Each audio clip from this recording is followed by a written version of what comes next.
আসসালামু আলাইকুম। Amazing and learning YouTube চ্যানেলের আরও একটি নতুন ভিডিওতে আপনাদের স্বাগতম জানাচ্ছি। আজকের পর্বে আমরা আলোচনা করব লেসন ৩৯ নিয়ে। আপনারা হয়তো লক্ষ্য করছেন যে গত কয়েকটি পর্ব থেকে আমরা শুধু পর আচর দিয়েই শব্দ গঠন করছি, অর্থাৎ পয়ের বিভিন্ন রূপ। লেসন ৩৯-এও আমাদের পর ব্যবহারই থাকছে। লেসন ৩৯-এ আমরা আলোচনা করছি পূর্ণ বা পণ্যযুক্ত শব্দ নিয়ে। পণ্যযুক্ত শব্দ নিয়ে লক্ষ্য করুন, সবগুলোতে কিন্তু প থাকছেই, অর্থাৎ এই কয়েকটি লেসন সব প দিয়েই। আপনারা এই কয়েকটি লেসন খুব গুরুত্ব সহকারে প্র্যাকটিস করবেন। তাহলে লক্ষ্য করুন, পূর্ণ বা পণ্য এখানে আমরা কীভাবে লিখব? পূর্ণ বা পণ্যযুক্ত শব্দ যদি পাই আমরা, তাহলে প এর জন্য যে আচর, প এর আচর তো আপনারা জানেন, এটাই আলোচনা করছি। প এবং নয়ের জন্য যে আচর, এটা তো আপনারা অবশ্যই জানেন, ছোট টান। এই দুটোকে যুক্ত করতে হবে। তাহলে কি, প প্লাস নকে আমরা যদি যুক্ত করি তাহলে কি হচ্ছে?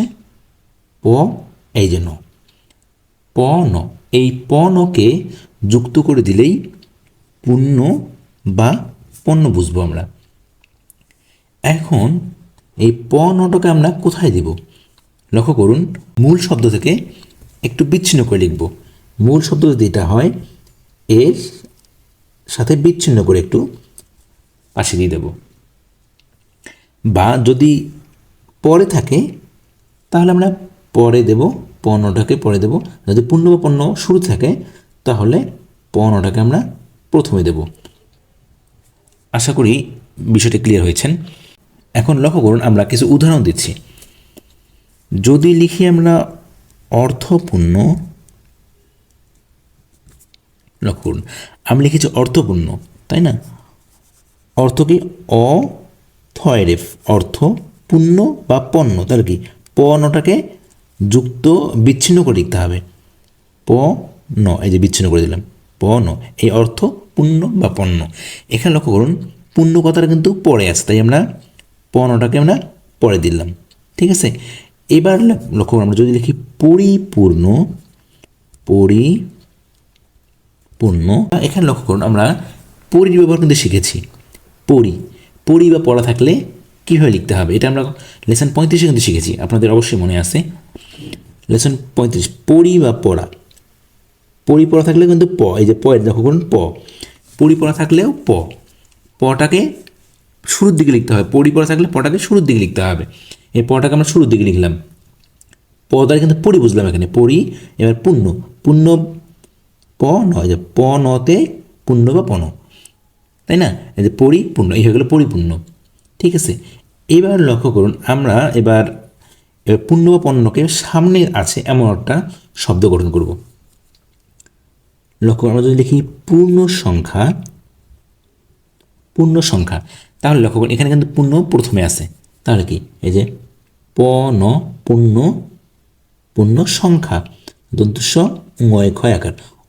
আমরা জানি যে অনুস্বর চিহ্ন দিয়ে ঙয় খ, তাই না? অনুস্বর দিয়ে ঙয় কা আকার দিলাম সংখ্যা, পূর্ণ সংখ্যা, এই হয়ে গেল পূর্ণ সংখ্যা। এবার যদি লিখি আমরা পূর্ণ মান,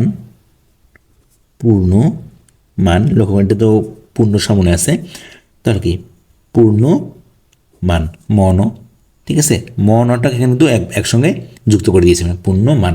এভাবেও দিতে পারেন, বা আপনার চাইলে প ন ম আকার দন্ত ন, পূর্ণমান, এভাবেও দিতে পারেন। আপনাদের যেভাবে সহজ হয়, যেভাবে মনে থাকে সেভাবে দিতে পারেন, সমস্যা নেই। তবে যদি সোজা টান দেন, ঠিক আছে, তাহলে আপনাদের সময়টা কম লাগবে। মোট কথা, আপনাদের যেভাবে ভালো লাগে সেভাবে আপনারা দিবেন, সমস্যা নেই। এবার আমরা বাক্য গঠন করব। লক্ষ্য করুন, বাক্য গঠন।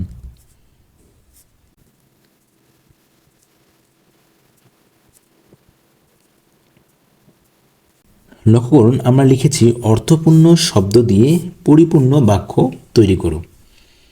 তাহলে অর্থপূর্ণ লিখবো আমরা প্রথমে অর্থপূর্ণ, তাহলে কি অ এ থ অর্থ, পূর্ণ বা পণ, পণ অর্থপূর্ণ শব্দ, তাই না?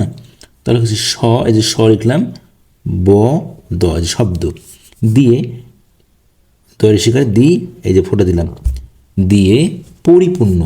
পরিপূর্ণ তো আমরা শব্দ গঠনই শিখলাম, পরিপূর্ণ পরিপূর্ণ, তাই না? পরিপূর্ণ বাক্য, বয়াকার বা কয়ে কয়ে বাক্য তৈরি, তৈ বা শিকারি তো ওই, ঠিক আছে? ওই থাকলে কি যে শিখেছি আমরা, ওই তৈরি, তৈরি করো। এই হচ্ছে অর্থপূর্ণ শব্দ দিয়ে পরিপূর্ণ বাক্য তৈরি করো। এবার আমরা 2 নম্বর যে এক্সাম্পলটা দেবো সেটা কিন্তু আমরা শর্ট হ্যান্ড লিখবো আগে, শর্ট হ্যান্ড লিখে সেটাকে বাংলায় কনভার্ট করব।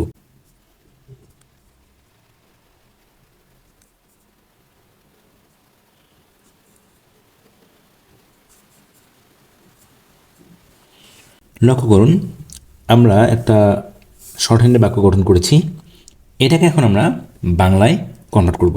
লক্ষ্য করুন, পূর্ণ বা পণ্য, মন মানে কি পূর্ণ মান, পূর্ণ মান, তাই না? পূর্ণ পূর্ণ বা পণ্য, মন তো মান, এটাকে দ নিচ থেকে উপর দ, দ খ, এটা দেখে, অসম, অসম তাহলে পূর্ণ পূর্ণ অসম্পূর্ণ, অসম্পূর্ণ লয় যে লয়কার খ আকার লেখা,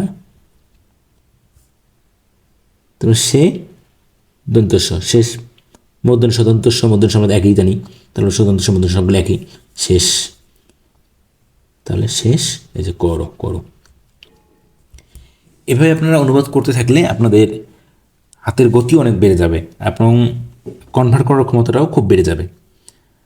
আজকে আর বেশি এক্সাম্পল দিচ্ছি না, এখানেই শেষ করছি, ভিডিও বেশি দীর্ঘায়িত করতে যাচ্ছি না। আপনারা এগুলো দেখে দেখে আরও বেশি করে প্র্যাকটিস করবেন এই ধরনের বাক্য, প্র্যাকটিস ফাইল তো থাকছেই, সেখান থেকেও প্র্যাকটিস করবেন এবং প্র্যাকটিস ফাইলের বাহিরেও বেশি করে প্র্যাকটিস করবেন। আর আমাদের যে ইউটিউব চ্যানেলটা এটাকে অবশ্যই সাবস্ক্রাইব করে রাখবেন, আর কোনো কিছু সমস্যা হলে অবশ্যই আমাদেরকে কমেন্ট বক্সে জানাবেন। আর আমাদের ফেসবুকে পেজ এবং গ্রুপ আছে, সেখানে জয়েন করে থাকতে পারেন। আজকে এ পর্যন্তই, দেখা হচ্ছে পরবর্তী ভিডিওতে। আল্লাহ হাফেজ।